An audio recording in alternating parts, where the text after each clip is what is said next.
तो अब हमें बताना है आपको factors affecting the rate of simple diffusion. मैं रेट ऑफ सिंपल डिफ्यूजन को बार बार कैसे लिखूंगा, ROSD, मतलब rate of simple diffusion. Simple दिमाग लगाना है, ज्यादा नहीं सोचना है, सिंपल दिमाग लगाओगे आंसर सटीक आ जाएगा। ठीक है, मुझे बताओ टेम्परेचर से क्या रिलेशन होगा, टेम्परेचर से रेट ऑफ सिंपल डिफ्यूजन का क्या होना चाहिए। जिसको आता है माइक ऑन करो, जवाब दो, प्रमाइस बंद करो। टेम्परेचर का रेट ऑफ सिंपल डिफ्यूजन से क्या रिलेशन होगा, डायरेक्टली या इनवर्सली? Directly sir. क्यों होगा डायरेक्टली। डायरेक्टली? आंसर देख के नहीं बताना, मैं रीजन पूछ लूंगा। हाँ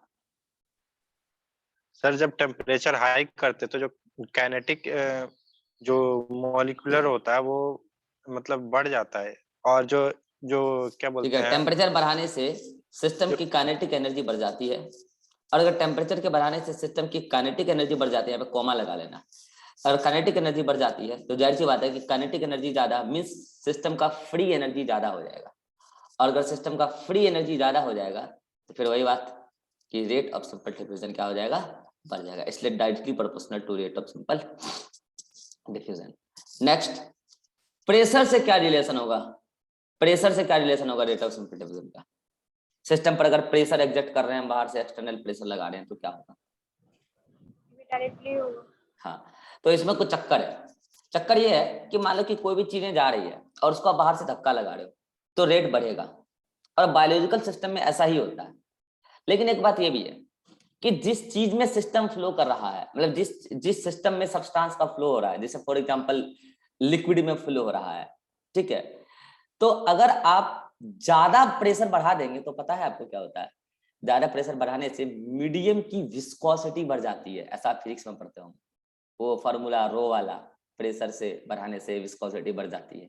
ठीक है, लेकिन वो चीजें फिजिक्स में होती है, बायोलॉजिकल सिस्टम में इतना प्रेशर नहीं बढ़ाया जाता है, इतना प्रेशर एग्जर्ट ही नहीं होता है कि प्रेशर बढ़ने से विस्कोसिटी बढ़ जाए, इतना प्रेशर लगता ही नहीं। तो बायोलॉजिकल सिस्टम में तो प्रेशर बढ़ेगा तो मूविंग सब्सटेंस को पुशिंग फोर्स मिलेगा, धक्का मिलेगा, तो रेट ऑफ सिंपल डिफ्यूजन क्या हो जाएगा, बढ़ जाएगा। इसलिए बायोलॉजिकल सिस्टम में प्रेशर बढ़ाने पर रेट ऑफ सिंपल डिफ्यूजन बढ़ेगा।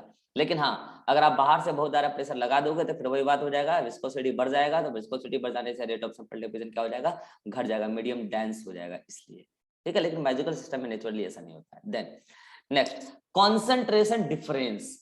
मैंने कहा ना हाई से लो सब्सटेंस आता है तो एक कॉन्सेंट्रेशन डिफरेंस है, तो कॉन्सेंट्रेशन डिफरेंस का रेट ऑफ सिंपल डिफ्यूजन से कैसा रिलेशन होगा,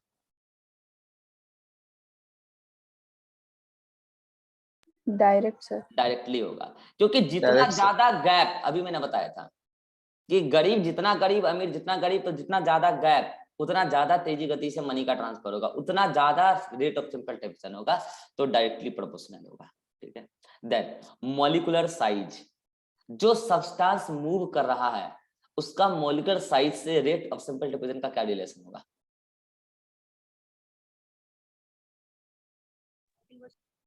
इनवर्सली, क्योंकि अगर कोई सब्सटेंस मूव कर रहा है उसकी साइज ज्यादा बड़ी है तो मीडियम में उसको ट्रेवल करने में ज्यादा एनर्जी का भी खर्चा करना पड़ेगा और धीरे धीरे ट्रेवल होगा, तो उसकी रेट ऑफ सिंपल डिफ्यूजन क्या हो जाएगी, स्लो हो जाएगी।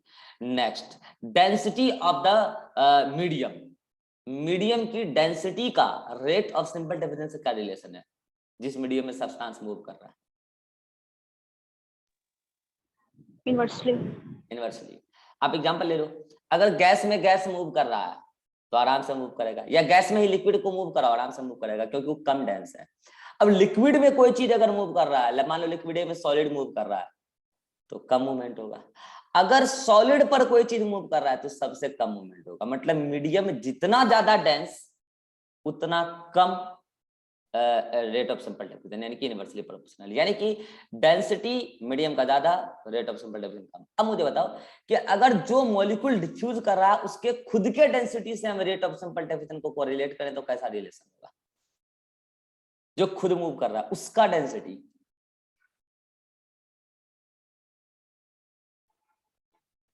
तो आप इसको ऐसे जरूर ना, डेंसिटी इनवर्सली होगा। आप इसको ऐसे जरूर ना कि डेंसिटी क्या होता है, मास पर यूनिट वॉल्यूम, यही होता है ना डेंसिटी।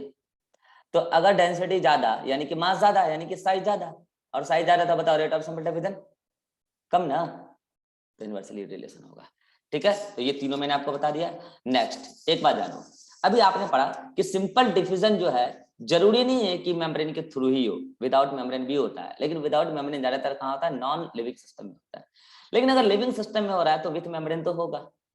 तो अब मैं आपको एक बात बताता हूँ, ठीक है सेल मेम्ब्रेन के थ्रू नॉन पोलर मॉलिक्यूल आसानी से जा सकता है, स्मॉल पोलर मॉलिक्यूल आसानी से जा सकता है, मगर क्या आपने ऐसा पढ़ा है कि सेल मेम्ब्रेन जो होता है वो सेलेक्टिवली परमिएबल होता है। हालांकि इसके बारे में मैं आपको और आइडिया दूंगा इस सत्र में। सेल मेम्ब्रेन सेलेक्टिवली परमिएबल होता है, ऐसा नहीं है कि नॉन पोलर मॉलिक्यूल कोई भी मुंह उठा के आए और चल जाएगा, ऐसा नहीं है। Membrane is highly selectively permeable. तो अगर लिविंग सिस्टम में सिंपल डिफ्यूजन हो रहा है तो मुझे बताओ rate of simple diffusion membrane की परमिएबिलिटी से भी डिसाइडेड होगी या नहीं होगी? होगी। होगी। तो ये मेम्ब्रेन की परमिएबिलिटी से भी डिसाइडेड होगी, वही बात यहाँ पे लिखा है दोनों। देन इसके बाद आपको ये बात आप खुद बताओ कि अगर कोई सॉलिड का सिंपल डिफ्यूजन तो बहुत ही रेयर देखने को मिलता है, लेकिन अगर सॉलिड मटेरियल पर सिंपल डिफ्यूजन किसी का हो रहा है तो किसका हो रहा होगा? लिक्विड का हो रहा होगा या गैस का हो रहा होगा? बिल्कुल हो सकता है। तो वो सॉलिड पर हो रहा है ना कि सॉलिड का हो रहा है, ये बात यहाँ की है। ये सब बात जानने के बाद एक इंटरेस्टिंग बात, कौन सा ऐसा फैक्टर है जो रेट ऑफ सिंपल डिफ्यूजन को अफेक्ट नहीं करेगा? ये ज्यादा इंपॉर्टेंट है। तो सुनना, अभी जब आप फैसिलिटेटेड डिफ्यूजन और एक्टिव ट्रांसपोर्ट पढ़ेंगे ना तो वहां आप देखेंगे कि मेम्ब्रेन में स्पेशल प्रकार का प्रोटीन के थ्रू ये ट्रांसपोर्ट होता है, फैसिलिटेटेड डिफ्यूजन भी और एक्टिव ट्रांसपोर्ट भी। लेकिन सिंपल डिफ्यूजन में मेम्ब्रेन के थ्रू अगर हो भी रहा है तो कोई खास प्रकार का प्रोटीन तो इन्वॉल्व है नहीं, और वो जो प्रोटीन होता है special protein for transporter protein जिसको कहते हैं, वो ना कुछ पर्टिकुलर केमिकल्स को लेकर सेंसिटिव होता है, जो केमिकल उसको इनहिबिट कर सकता है बाइंडिंग करके। तो मुझे को बात बताओ, ये जो इनहिबिटर केमिकल्स है या इनहिबिटर बाइंडिंग सब्सटेंस है, क्या ये रेट ऑफ सिंपल डिफ्यूजन को अफेक्ट करेगा या नहीं करेगा? बोलो। नहीं करेगा। क्यों नहीं करेगा? क्योंकि रेट ऑफ सिंपल डिफ्यूजन, भाई सिंपल डिफ्यूजन तो सिंपली मेम्ब्रेन से क्रॉस हो रहा है ना मॉलिक्यूल्स, इसमें कोई खास प्रकार का प्रोटीन जब इन्वॉल्व ही नहीं है तो फिर इनहिबिटर की हम बात कहां से कर लेंगे? ये तो सिंपली सेल मेम्ब्रेन से क्रॉस हो रहा है। हाँ परमिएबिलिटी से भले डिसाइडेड होगा तो पहले बता दिया, लेकिन किसी प्रकार के खास प्रकार के मेम्ब्रेन प्रोटीन से नहीं होता है, इसलिए इनहिबिटर मेम्ब्रेन इनहिबिटर प्रोटीन से रेट ऑफ सिंपल डिफ्यूजन को कोई प्रभाव नहीं पड़ने वाला है। बोलो सही। देन एट लास्ट यहाँ पे आप देख लो कि मैंने डिफ्यूजन प्रेशर को डिफाइन कर दिया है। It is the potential ability of molecule to diffuse, ऐसे भी कह सकते हैं। Higher is the rate of diffusion, more is the pressure applied by diffusing pressure. यानी कि डिफ्यूजन का रेट ज्यादा तो प्रेशर भी ज्यादा। मैंने आपको बताया ना, molecule moves from higher diffusion pressure to lower diffusion pressure, लेकिन एक्चुअल में यहाँ क्या होना चाहिए? Higher free energy to lower free energy. ये है डिफ्यूजन प्रेशर। देन अगर मैं ग्राफ बनाऊं किसके बीच में? रेट ऑफ सिंपल डिफ्यूजन और कॉन्सेंट्रेशन ऑफ डिफ्यूजिंग मॉलिक्यूल्स के बीच में, तो मुझे को बात बताओ, जो मॉलिक्यूल्स जो डिफ्यूज कर रहा है टू लोअर, अगर मैं उसकी कॉन्सेंट्रेशन बढ़ाते जाऊं जिधर हाई है, तो आपको क्या लगता है रेट ऑफ सिंपल डिफ्यूजन बढ़ते जाएगा या घटते जाएगा, कांस्टेंट रहेगा? बढ़ते जाएगा।